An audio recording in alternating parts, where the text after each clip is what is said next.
Hello everyone. Today's question is disadvantages or demerits or limitations of sole tradership या sole proprietorship. यानी previous lecture में मैंने आपको features meaning और जो इसके एडवांटेजेस करवा दिए, तो आज हम डिसएडवांटेजेस करेंगे.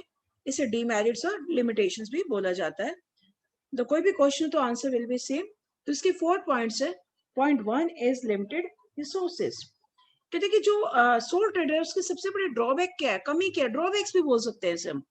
सबसे बड़ी कमी क्या है कि इसके पास पैसा कम होता है, रिसोर्सेज लिमिटेड होते हैं. क्यों? क्योंकि अकेला आदमी बिजनेस को चलाता है, अकेला ओनर है. क्योंकि क्या करेगा अकेला ओनर, मैक्सिमम क्या कर सकता है, या तो अपना पैसा लगा सकता है या बैंक से बोरो कर लेगा, बैंक से लोन ले लेगा. इससे ज्यादा तो नहीं वो पैसा अरेंज कर सकता ना.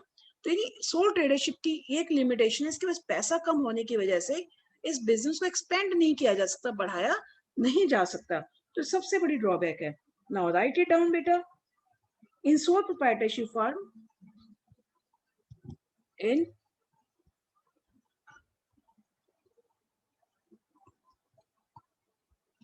sole proprietorship firm, आ रही बेटा ये,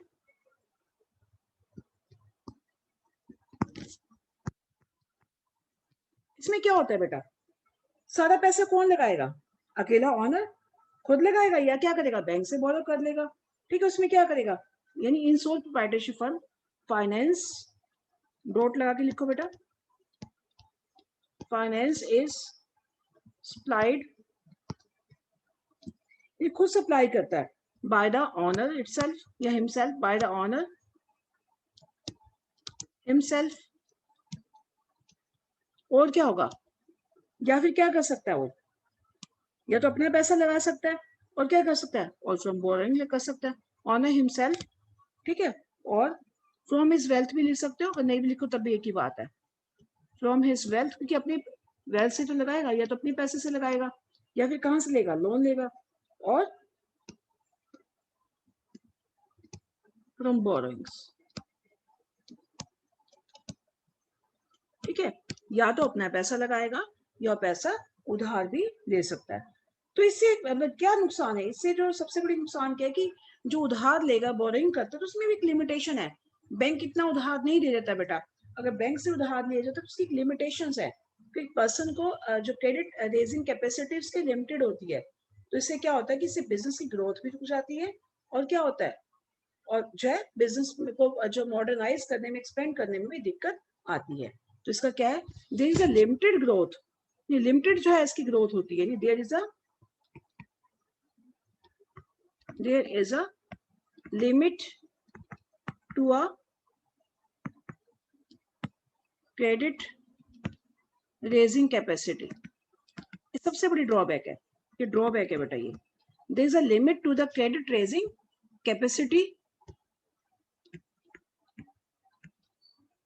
of a single person.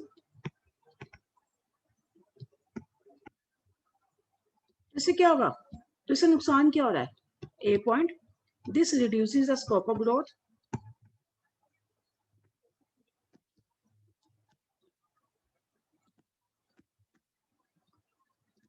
Growth के चांसेस दूर हो जाते हैं और खत्म हो जाते हैं. दूसरा क्या है, funds are not sufficient, drawback है, फंड्स आर नॉट सफिशिएंट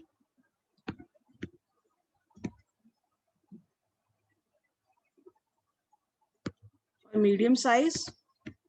ये स्मॉल साइज के लिए तो ठीक है, मीडियम साइज और लार्ज स्केल बिजनेस इससे नहीं किया जा सकता. Medium size and your large scale business, यानी इसके लिमिटेशन क्या है बेटा, एक तो सारा पैसे खुद लगाएगा, ये मैक्सिमम क्या कर सकता है, बोरिंग ले सकता है. तो क्रेडिट रेजिंग कैपेसिटी भी एक पर्सन को लिमिट से दी जाती है, बैंक ऐसे लोन नहीं दे देता. तो इससे क्या है, दो ड्रॉबैक्स है इसकी, this reduces the scope of growth and funds are not sufficient for medium size और लार्ज साइज बिजनेस.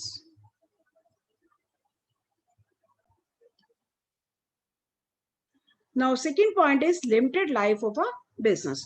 अब इसके एक ड्रॉबैक ये भी है कि जो बिजनेस की लाइफ लिमिटेड होती है, लिमिटेड क्यों होती है? क्योंकि मान लो अकेला पर्सन बिजनेस को चला रहा है, वो बीमार हो जाता है या उसकी परमात्मा ना करे डेथ हो जाती है, तो बिजनेस यानी बीमार होगा तो टेम्परेरी बिजनेस को क्लोज किया जाता है। अगर जो है उसकी डेथ हो जाती है तो बिजनेस तो परमानेंटली ही क्लोज हो जाता है। तो इस तरह से सोल ट्रेडरशिप में बिजनेस की लाइफ जो है क्या होती है, लिमिटेड होती है, थोड़े टाइम के लिए होती है। ठीक है, सर्वाइवल और कॉन्टिन्यूटी जो है पर्सन पे डिपेंड करती है। अगर पर्सन इल हो गया या इंसॉल्वेंट हो गया तो बिजनेस बंद हो जाता है, यानी इल होने पे तो टेम्परेरी क्लोज हो जाता है, अगर डेथ होने पे तो परमानेंटली ही क्लोज हो जाता है। नाउ राइट इट डाउन बेटा। द सर्वाइवल एंड कॉन्टिन्यूटी, दोनों चीजें, survival and continuity of sole proprietorship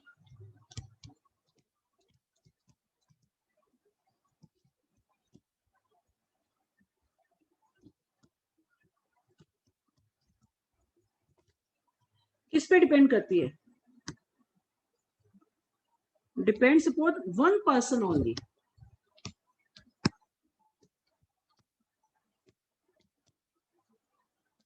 एक ही पर्सन पे डिपेंड करती है।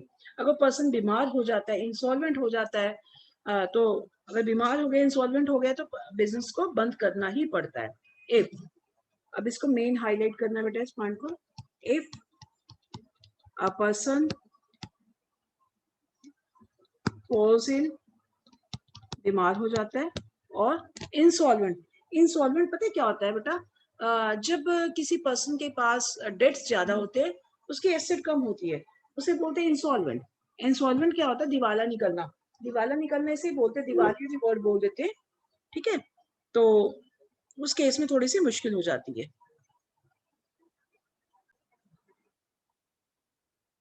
If a person falls in और बिकम्स इंसॉल्वेंट, तो इसके बाद क्या होगा? बिजनेस परमानेंटली क्लोज हो जाता है।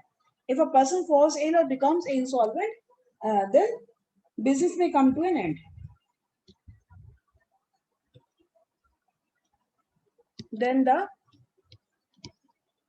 business may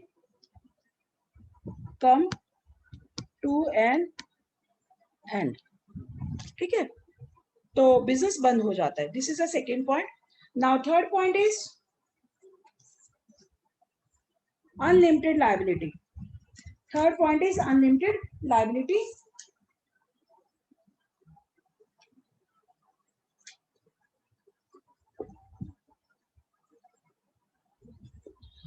अब इस अनलिमिटेड लायबिलिटी का मतलब क्या है बेटा?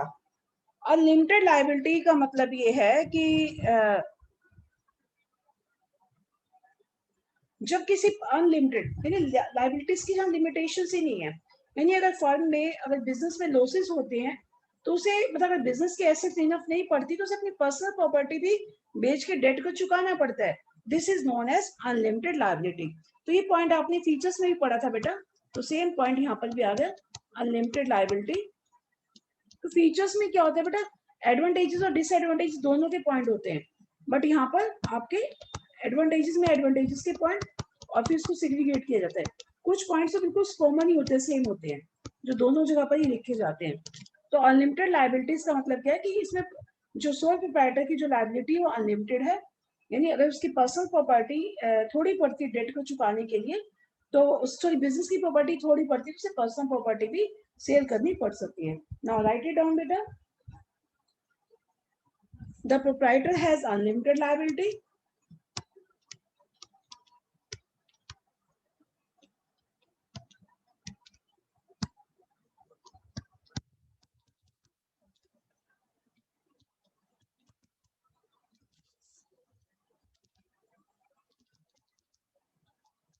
प्रोप्राइटर की यहाँ पर अनलिमिटेड लायबिलिटी होती है। अनलिमिटेड लायबिलिटी मतलब he is liable to for all the debts of the business, यानी बिजनेस के जितने भी डेट्स हैं वो सारे उसे ही चुकाने पड़ेंगे। यानी इफ बिजनेस फेल्स और debts exceed the business asset, इसका मतलब क्या है? अनलिमिटेड लायबिलिटी का मतलब क्या है? इस थोड़ा सा यहाँ पर डोट लगाना पड़ेगा। इफ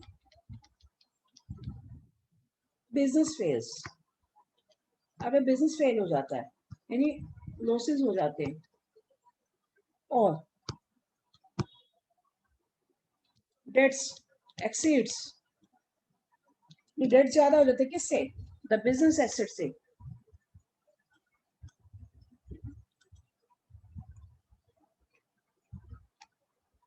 तो उस केस में क्या होगा, उस केस में क्या होगा, उस केस में ये होगा कि उसे जो अपनी पर्सनल प्रॉपर्टी भी बेचनी पड़ सकती है जो डेट को चुकाने के लिए, ठीक है।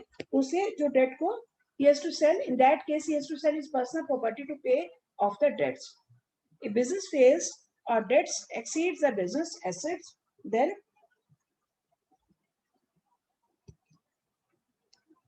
he has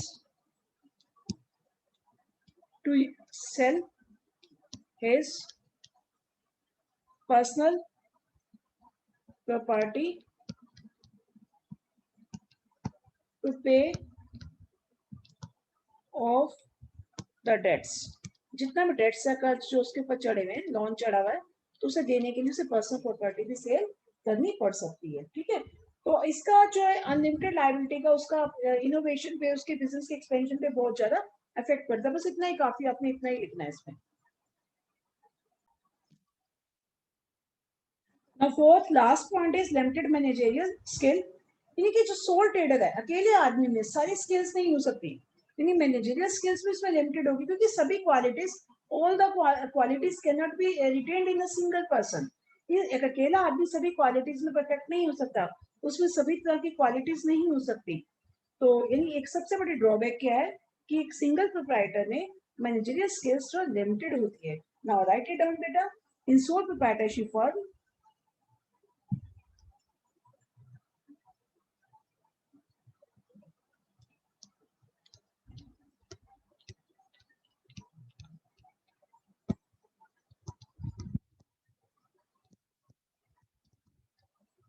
हाइफन लगा देना बेटा आगे छोटा सा, तो यहां से डॉट लगाना।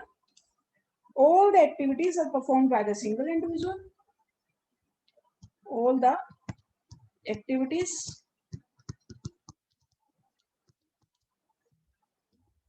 आर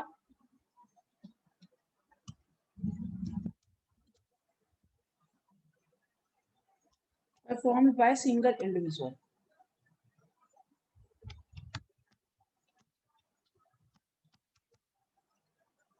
सारी एक्टिविटीज कौन करता है, अकेला पर्सन ही करता है, और सिंगल जो इंडिविजुअल है सभी जो फील्ड में एक्सपर्ट्स नहीं हो सकता।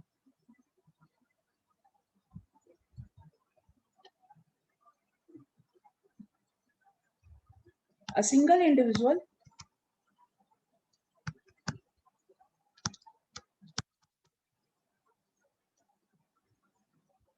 cannot be experts। अच्छा डॉट बेटा, डॉट के नीचे डॉट ही डालने, ध्यान रखना बेटा, इसी तरह से प्रेजेंटेशन बनानी है। Can not be expert in all the fields, सभी फील्ड्स में तो एक्सपर्ट्स नहीं हो सकता बेटा वो।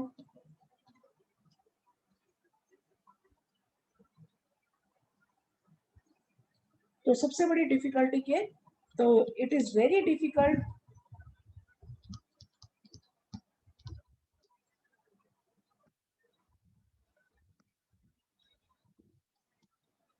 To find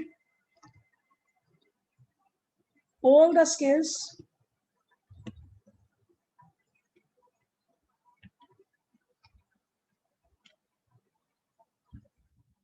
and expertise in one person। तो सारी एक्सपर्टीज जो है एक पर्सन के अंदर नहीं हो सकती। और एक सबसे बड़ी बात क्या है कि the proprietor is over burden with so many task. अगर अकेला आदमी सारे काम करे तो ओवर बर्डन भी हो जाएगा, बट ये सेंटेंस आपको लिखने की नीड नहीं है, ठीक है। अकेला पर्सन जो सभी काम में एक्सपर्टीज नहीं हो सकती उसमें, और ना ही सारी स्किल हो सकती है। और वो एक सबसे बड़ी ड्रॉबैक क्या है कि वो किसी स्पेशलिस्ट को भी अपॉइंट नहीं कर सकता, ठीक है, तो जिससे उसकी बिजनेस की वर्किंग अफेक्टेड होती है ना। वन मोर सेंटेंस डो डाल के, अभी डो डालनी बेटा इसमें, सोल ट्रेडर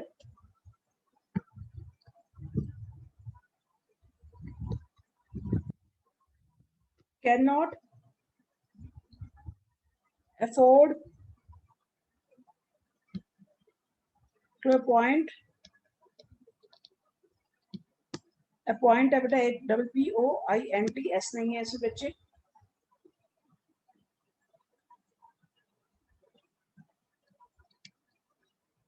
क्योंकि स्पेशलिस्ट को भी जो अपॉइंट करने में अफोर्ड नहीं कर सकता, so trader can not afford to appoint specialised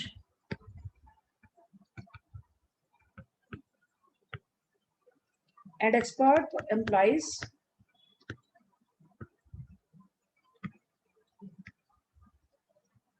and जिससे क्या नुकसान होता है, विच में affect the working of business.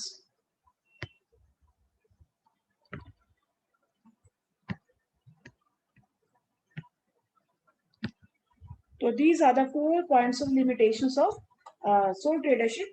अगर हम इसका कंक्लूजन नटशेल निकाले कि सोल ट्रेडरशिप जो है वो छोटे बिजनेस के लिए सुटेबल है, स्मॉल स्केल बिजनेस के लिए सुटेबल है, लार्ज स्केल और मीडियम साइज के बिजनेस के लिए सुटेबल नहीं है। यानी कोई ग्रोसरी शॉप खोलनी है या टेलरिंग शॉप है, हेल्थ क्लिनिक है या कोई ऑफिस है या कोई छोटी मोटी शॉप्स है, तो उसके लिए तो सुटेबल है, बट मीडियम साइज और लार्ज स्केल बिजनेसेस के लिए सुटेबल नहीं है।